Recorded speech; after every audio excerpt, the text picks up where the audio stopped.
uwo mutungo w'ikoranabuhanga abantu bashaka kuwushoramo imari cyangwa ushaka gukoreshwa nawe ube wakoreshwa, ariko ni assets cyangwa se ni n'amafaranga koranabuhanga yaza yunganira n'ubundi byari bihari, ntabwo azasimbura rya bifaranga koranabuhanga ryemejwe cyangwa se n'amafaranga dushanswe dukoresha.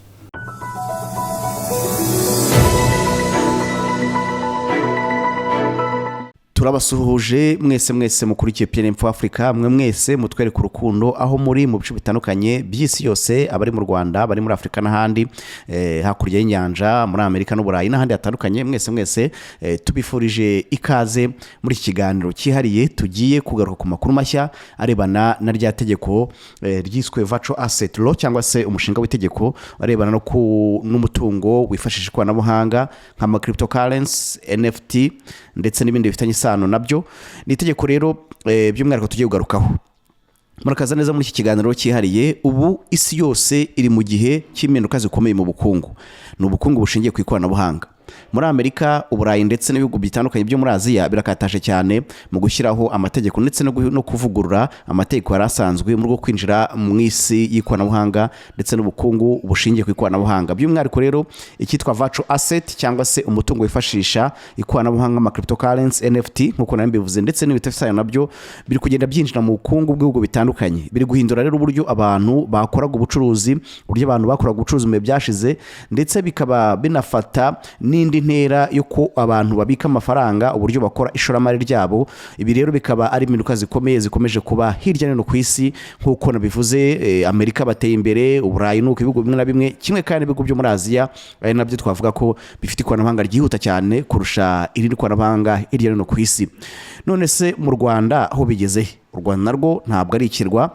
U Rwanda ni igihugu nacyo kiri ku isi, ni igihugu nacyo kigendana n'izo mpinduka, kandi murabizi ko u Rwanda rwifuza kuba igicumbi mu ikoranabuhanga mu by'imari hano muri Afrika. U Rwanda narwo rero turifuza kumenya itegeko rishya rya virtual asset ririmo gutegurwa aho rigeze, ndetse rikaza no kuba rizatanga umucyo ku bijyanye n'imikorere yaba abashaka gushora imari, abashaka gukora investment, ndetse abashaka kubika amafaranga bakoresheje uburyo bw'ikoranabuhanga bugezweho. Ni uburyo rero aya mafaranga twita y'ikoranabuhanga ashobora kuba yakora ibikorwa bitandukanye, kuba habaho guhererekanya amafaranga, kugura ibicuruzwa runaka, ariko hakoreshejwe ibi twita virtual asset cyangwa se umutungo w'ikoranabuhanga. Uburyo aya mafaranga yahinduka umutungo w'ikoranabuhanga ndetse n'uburyo yakoreshwa mu buryo bunoze kandi butekanye, u Rwanda rwo rwarabitekereje. Biba ngombwa ko batangiza umushinga wo gushyiraho itegeko rirengera abashoramari bari muri rwego, itegeko rirengera abashaka kuza muri ubucuruzi. Ni itegeko rero ritegerejwe na benshi. By'umwihariko rero mu kiganiro deruka kugirana na Madame Soraya Kuziyaremye, ni guverineri wa Banki Nkuru y'u Rwanda, yaduhaye amakuru mashya kuri iryo tegeko aho rigeze ndetse n'icyo risobanuye. By'umwihariko anatubwira icyo abantu bagomba kwitega igihe rizaba ryasohotse, inyungu zirimo, ndetse naho urugendo rugeze nyine rwo kurisesengura. By'umwihariko rero wenda tutaramwumva mu ijwi rye ndetse no mu mashusho ye, nuko yatubwiye ibintu bitatu by'ingenzi. Yatubwiye ko itegeko rirahari, mu bihe byashize mwumvishe ko bari barimaze kuriha abaturage bakaritangaho ibitekerezo byabo, ariko nyuma y'aho ibitekerezo byarakiriwe, Madame Soraya yatubwiye ko ibitekerezo byakiriwe neza. Abaturage batandukanye yaba bari mu Rwanda ndetse n'abari hirya no hino ku isi batanze ibitekerezo byabo, hanyuma barabyakira. Bamaze kubyakira, inzego zibishinzwe ubu ngubu ziri kubiganiraho. By'umwihariko rero tuvuze inzego zibishinzwe, ku isonga muhita mwumva urwego rwitwa Capital Market Authority, kuko nibo bashyize hanze iri tegeko. Ni nabwo banatangaje ko bifuza ibitekerezo biturutse mu baturage. Mwarabibonye mu bihe byashize, ibyo bitekerezo byarakusanyijwe. Urwego rwitwa Capital Market ni urwego rugenzura isoko ry'imari n'imigabane, rugenzura imikorere y'isoko ry'imari n'imigabane. Ni rwo rufite izo nshingano za mbere zo kuba bagenzura n'ubu bucuruzi bwa virtual asset ndetse n'ishoramari rya virtual asset. Ubwo iyo tuvuze iri shoramari, abenshi batabumva ama cryptocurrency, abandi bakumva ama NFT n'ibindi bitandukanye. Ibi rero byose urwego rwo mu Rwanda rwitwa Capital Market Authority nibo babishinze, nibo babishinze, bakaba nabo bari kurisesengura. By'umwihariko rero Madame Soraya yatubwiye ko nibyo koko iryo tegeko ryamaze gutangira gusesengurwa mu byashize nk'uko nari mbivuze. Mwumvise ko ari abatanze ibitekerezo kuko harimo ibyo nakwita nk'inenge ndetse n'amakosa, ariko ubu noneho ndizera ko bizaza no bimeze neza cyane kurushaho, kuko ababashije gutanga ibitekerezo bagiye bagaragaza nyine izo nenge ziri mu iryo tegeko. Nkeka ko ari naryo bashingiyeho bavugurura, ariko kandi ikindi nuko ibyiza biri imbere nk'uko twabyumvise mu kiganiro na Soraya Kuzeremye. Ikindi mugomba kumenya nuko nyuma yo kwakira ibyo bitekerezo by'abantu batandukanye bari muri iyi segiteri ijyanye na digital economy cyangwa se ubukungu bushingiye ku ikoranabuhanga, barabyakiriye ariko ntabwo byarangiriye aho ngaho. Capital Market iri kumwe na Central Bank cyangwa se BNR n'abandi batandukanye bari muri uru rwego rw'imari, nibo bicaye ubu ngubu bari gusesengura, bari kureba ingingo ku yindi, bari kureba article kuri article, ku buryo riba nta gihindutse nibamara gusesengura ingingo ku yindi, bamaze kureba ese ikiboneye ku bukungu Rwanda ni ikihe, ese icyagirira akamaro ubukungu Rwanda ni ikihe, ese abashoramari bashaka kuza muri urwego bo ni iki cyaborohereza, kimwe kandi n'abaturage bato bakeneye kuba bashora imari muri ibi nabo bakareba uburyo baborohereza. Ngira ngo rero ni itegeko rizaba rirengera buri muntu wese ushaka kuza muri ubucuruzi, yaba ari umushoramari munini yaba ari umushoramari muto, akaba yabasha kuza nawe akaba yagira inyungu abonamo, kuko icyo bigamije ni ugutanga ubwisanzure ndetse n'ubwinyagamburiro ku bantu bashaka gukora ubucuruzi. Hanyuma rero nyuma y'uko basesenguye ingingo ku yindi, nuko bazahita batera indi ntambwe yo kujyana iri tegeko, uyu mushinga w'itegeko mu nama ya guverinoma. Inama ya guverinoma rero ni inama y'abaminisitiri, aho bateranye batandukanye, cabinet meeting, aho baganira ku ngingo zitandukanye zifitiye igihugu akamaro. Aha rero niho iyi ntambwe izahita ikurikirwaho nyuma y'uko bamaze kurisesengura aba bari mu nzego zitandukanye, yaba ari muri Central Bank, yaba ari muri Capital Market Authority n'abandi bari mu rwego rw'imari ndetse n'ikoranabuhanga. Nibamara kubisesengura bamaze kureba ingingo ku yindi, bazahita babiha inama ya guverinoma, inama y'abaminisitiri. Inama y'abaminisitiri rero nayo ibyigeho, irebe umushinga w'itegeko, ese ufite ishingiro, ese ishingiro ryawo hari icyo ryafasha ubukungu bw'igihugu, ese hari icyo ryafasha abaturage cyangwa se abashoramari bashaka kubizamo.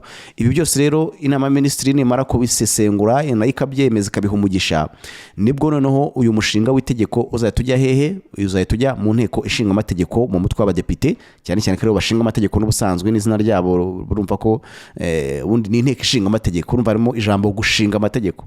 Ubwo rero abashinga amategeko nibamara nabo kubisesengura ingingo ku yindi, hazabaho icyo bita gutora itegeko. Uwo mushinga w'itegeko bazabanza bawemeze, namara kuwemeza batore iryo tegeko. Namara gutora iryo tegeko bamaze kureba ingingo ku yindi, ese koko ibi bifitiye abaturage akamaro. Ibyo nibivaho nibirangira ikizakurikiraho nta kindi, kizakurikiraho nukunyura mu zindi nzego nyine z'amategeko asanzwe anyuramo. Ubwo iyo rivuye mu nteko ishinga amategeko rishobora kuba ryagenda mu zindi nzego zitandukanye, bakaba bariho umugisha rikabona gusohoka mu igazeti ya leta. Mu igazeti ya leta risohoka, ubwo nyine itegeko rizaba ryabaye itegeko. Ni nabwo nyine abantu bazatangira kurishyira mu bikorwa. Abashoramari batandukanye bifuza kubizamo bazaza, ubwo niba ari n'ubucuruzi bwemewe mu Rwanda bazabufungura, ndetse n'izo cryptocurrencies ndetse n'izo NFT ndetse ibyitwa stable coins. Ibi byose tuzagenda tubimenya icyo itegeko riteganya mu bizaza, cyane cyane ubwo rizaba ryageze mu nteko, nibwo wenda rizaba ryamaze kujya ahagaragara ko nabwo tuzamenya no ingingo ku yindi, ese birimo byemewe n'ibihe, ibitemewe n'ibihe. Nabwo abantu bazabasha gutahura neza icyo bagomba gukora. Ese koko izo cryptocurrencies zaba zemewe? Ese koko izo NFT cyangwa se stable coins zaba zemewe? Ese abantu bazabikora bate? Ibi byose nibyo tuzagenda dusobanura. Niyo mpamvu tugushishikariza kuzaba hano kuri iyi channel yacu PNM Africa, kuko turakwizeza ko tuzabikurikirana umunsi ku munsi kugeza itegeko ryasohotse ndetse no kugeza ryatangiye gushyirwa mu bikorwa. Turaba amahirwe ahari, wowe ushaka kubizamo. Ese urubyiruko, cyane cyane ko urubyiruko ari rwo ruri ku ikoranabuhanga cyane, mwebwe mukiri bato ni gute mwabyaza umusaruro aya mategeko mashya bagenda atorwa? Ese mwebwe urubyiruko ni gute mwabyaza umusaruro iyi mishinga mishya leta ibiri kugenda yigaho, cyane cyane kandi n'imishinga iri ku isi yose?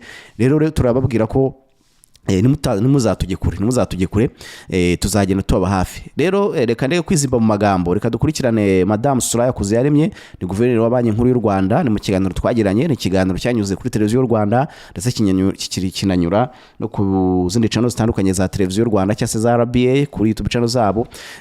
Cyane cyane ko ni inama yaherukaga kuba ubwo Banki Nkuru y'u Rwanda yari yatangaje ibirebana na politiki y'ifaranga ndetse n'ubudahungabana bw'urwego rw'imari. Nyuma rero y'ikiganiro n'abanyamakuru twaricaye, hanyuma atangariza abanyarwanda rero binyuze kuri televiziyo y'u Rwanda, cyane cyane ko televiziyo y'u Rwanda yo iba ifite uburenganzira 100% bwo kuba yatangariza abanyarwanda ibiri kubakorerwa. Aha rero natwe kuri PNF Africa tuba twagize dutya tukavuga tuti reka twongere natwe community dukurikira hano kuri PNF Africa, natwe tubahe aya makuru musobanukirwe, mumenye aho biva naho bijya, munamenye n'ikiri gukorwa, kuko birashoboka ko muri mwebwe harabashobora kuba batarakurikiranye ibyatangajwe kuri televiziyo y'u Rwanda. Niyo mpamvu natwe tuba tugarutse hano kugira ngo tubasobanurire cyane cyane abari hirya no hino ku isi yose, abari mu Rwanda, abari muri Afurika n'ibindi bihugu bitandukanye by'isi. Aha rero niho tuba tugarutse kugira ngo twongere twinjiremo, dusesengure, turebe ibyatangajwe icyo bivuze ku byemezo wafata. Bishobora kuba ari icyemezo cyiza cyo kuba ugiye gushora imari ahantu hatariho ukaba wagikireka, cyangwa se ukaba washora imari ahantu hanyaho ukaba wabona amafaranga ugatera imbere. Nicyo rero tuba tugamije kugira ngo mufate ibyemezo bishingiye ku makuru y'ukuri, bishingiye ku makuru afatika. Reka dukurikiye Madame Soraya Kuziyaremye, hanyuma twumve icyo atubwira ku makuru mashya abyivugira, bitandukanye nuko njye nabisesengura, abyivugira. Hanyuma namwe mwiyumvire aho iryo tegeko rishya rirebana na virtual asset aho rigeze. Natangiye mubaza ese umushinga ugeze he, cyane cyane ko turi kumva ibihugu bitandukanye bikomeye ku isi nk'Ubushinwa, aho bemeye ko ifaranga ryabo Chinese yuan ryemeye ku backinga stable coins zabo. Mu Rwanda rero tukibaza se bo babigeze he, cyane cyane ko twumvishe ko iryo tegeko rikataje. Natangiye mbimubaza, hanyuma reka dukuri iki kiganiro tugaruka mu kanya. By'umwihariko ni ifaranga rikomeje kugenda ryigwaho n'ibihugu bitandukanye hirya no hino ku isi, ariko none twareba nko ku bihugu bikomeye tukajya nko mu Bushinwa, bo basa nkaho barishimye ariko barashaka no gutera indi ntambwe bakarihuza n'iryitwa stable coin. Twareba no muri Amerika nabo bafite uburyo bashyigikira stable coin, ubwo bakabihuza nyine na cryptocurrency muri rusange, bafite umushinga wo kuzabihuza. Kandi urebye no ku isi yose niho bigana. No mu Rwanda mu byashize twigeze kubona hari umushinga w'itegeko wigeze guhabwa abaturage ngo utange ibitekerezo. Turifuza kumenya uyu mushinga w'itegeko wavuga ku birebana n'umutungo mu by'ikoranabuhanga cyangwa se ibyo twita virtual asset. Ibyo umushinga bigeze he, niki mwatubwira nk'amakuru mashya arebana n'ibyo? Uwo mushinga nibyo koko urahari, ndetse n'ibitekerezo abaturage batanzwe byarakusanyijwe, aho ugezwe urimo kuganirwaho n'inzego za leta bireba kugira ngo ushobore kujya mu nama ya guverinoma, nyuma ukazajya mu nteko ishinga amategeko. Turumva ko muri uyu mwaka w'ingengo y'imari nshya iryo tegeko rizaba ryashoboye kuganirwaho no kwemezwa kugira ngo uwo mutungo w'ikoranabuhanga abantu bashaka kuwushoramo imari cyangwa ushaka gukoreshwa nawe ube wakoreshwa. Ariko ni assets cyangwa se ni n'amafaranga koranabuhanga yaza yunganira n'ubundi byari bihari, ntabwo azasimbura rya bifaranga koranabuhanga ryemejwe cyangwa se n'amafaranga dushanswe dukoresha. Yes, ibi rero ni bimwe mu bisobanuro twahawe na Madame Soraya Kuziyaremye, ni guverineri wa Banki Nkuru y'u Rwanda. Akaba rero abinyuzemo rwose mu buryo bwumvikana. Mwumvise ko inzego zitandukanye zifite aho zihuriye n'iri tegeko, baracyabiganiraho, baracyaganira ingingo ku yindi. Nyuma yaho iri tegeko rikazajyanwa mu nama ya guverinoma cyangwa se mu nama ya ministry muri cabinet meeting. Nyuma yaho rero akaba ari rero rizashyikirizwa inteko ishinga amategeko y'u Rwanda, bari abadepite nabo bakarisesengura ingingo ku yindi, babura niba riboneye, niba rifite shingiro kuba ryateza imbere abanyarwanda, bakaba barishyira mu bikorwa. Ikindi kintu wenda cy'ingenzi tutari twavuze nuko mu gihe wenda iri tegeko rishobora kuba ryamaze kunyura muri izi nzira zose, mwumvise ko avuze ko ari muri uyu mwaka w'ingengo y'imari nshya. Kandi ndagusa ko umwaka w'ingengo y'imari utangira no kwezi kwa karindwi, no kuvuga ngo twarawutangiye deja, ukazasozwa mu kwezi kwa gatandatu ku mwaka wa 2026. Nuvuga ngo muri iki gihe cyose rero nicyo gihe guverineri atanze na tariki ya yatanze, ariko ni muri iyo range. Nuvuga ngo nibura bitarenze mu kwezi kwa gatandatu k'umwaka wa 2026 ibi by'iri tegeko bizaba byamaze kujya ahagaragara, hanyuma abantu bamenye neza uburyo bashobora kuba bashora imari. Ni ngombwa ko nibura uyu mwaka w'ingengo y'imari abantu bazamaze kuba basobanukiwe naho biva naho bijya. Ibiro bivuze ko abakora ubucuruzi ku rwego rw'ikoranabuhanga bari mu rwego rw'ikoranabuhanga mu by'imari, abashoramari bato ndetse n'abashoramari bakomeye banini, ndetse n'urubyiruko rwifuza kwinjira muri isi ya digital, muri isi y'ikoranabuhanga mu by'imari, bagomba kwitegura bakamenya amahirwe mashya iri tegeko riteganya, ariko banasobanukirwe neza n'inshingano nshya iri tegeko rizaza, kuko hazaba harimo ibihano birumvikana. Abakoze ibitemewe bashobora kuzajya bahanwa, ariko kandi amahirwe yo niyo bari menshi kurusha ibyo bihano. Niyo mpamvu rero tubabwira ko mugomba kubisobanukirwa, mugomba gukurikirana, mugomba kubana kuri PNF Africa n'ahandi hatandukanye kugira ngo manze musobanukirwe, cyane cyane ariko batanga amakuru y'ukuri, apana atari babandi bazana amakuru abashingiye ku marangamutima yabo. Twe tubaha amakuru ashingiye ku byo twita fact na evidence, amakuru aba yizewe, amakuru ya nyayo. Mwitegure ibiganiro byinshi bizanyura hano kuri PNF Africa n'ahandi hatandukanye, bizadufasha gusobanukirwa neza n'amahirwe ari mu itegeko, ndetse kandi n'ingaruka zishobora kuba zaba zirimo mu bantu bakora ubucuruzi butemewe bushingiye kuri ibi bya virtual asset, ndetse n'ibyo twita ikoranabuhanga mu by'imari. Hanyuma rero n'inyungu nyinshi zaba ziri ku bukungu bw'u Rwanda, ndetse n'abashaka gukora ishoramari muri virtual asset. Ngira ngo rero ni ibingibi twatubabwiye. Icyo nababwira nuko tubakunda kandi tuzakomeza kubaba hafi. Niba ukigera hano ukaba ari bwo bwa mbere ugera kuri channel, ntibyakuza gukora subscribe kugira ngo amakuru ibiganiro nk'ibi bijye bikugeraho ku gihe. Kimwe kandi niba usanzwe uri inshuti yacu, ntibyakuza kuba wakora like agana hasi, ndetse ukawatanga igitekerezo nyuze muri comment section. Kimwe kandi uko ushaka kuwasharinga iki kiganiro wumvise niba ari amakuru mashya ashobora gufasha abagenzi bawe, abavandimwe bawe, ndetse n'abaturanyi, ukaba wakibasharinga nabo bakiyumvira amakuru meza, bakiyumvira amakuru mashya, amakuru abafasha gufata ibyemezo bishingiye ku bukungu bwabo, ndetse no gutera imbere mu bijyanye n'amahirwe mashya ahari mu rwego rw'ikoranabuhanga. Reka mbashimire cyane, mukomeze mugire ibihe byiza. Nge nari Placide Nyinshuti, ahangani kuri PN Info Africa. Mukomeze mugire ibihe byiza, naho ubutaha.